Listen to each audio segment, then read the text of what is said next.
But the reality is, they're kind of watching Iran, proverbially get its clock cleaned, if you will, and they don't mind it. One thing is, Iran is Shiite Muslim. All the countries you mentioned are Sunni Muslim. The Sunni Shiite split is huge in the Middle East. In fact, the Sunni Shia split is probably, in many ways, much bigger than the Muslim Jewish or Israeli Israel split, if you will, or confrontation, whatever you want to call it. Iran leads the Iranian thing, and they basically none of these countries are thrilled with Iran.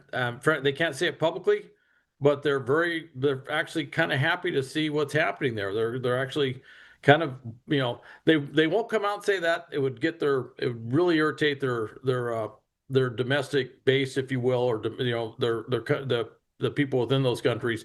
But the reality is, they're kind of watching Iran, proverbially get its clock cleaned, if you will, and they don't mind it. They're actually okay with that. There's been a lot of stuff actually written that they're saying they're kind of staying quiet for a purpose.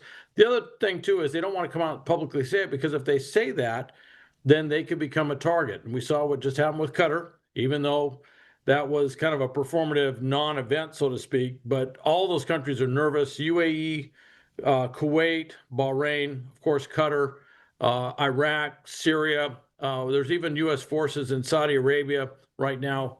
All of these countries are nervous that if they say something, that Iran might just do something really foolhardy and start launching missiles their direction. So they don't want to make themselves an unnecessary target. But frankly, I think a lot of those countries are pretty much issuing a sigh of relief right now that this thing is over, it's done, and that a very strong military lesson has been delivered to Iran in this whole thing, and that the threat of a nuclear armed Iran has been vastly diminished.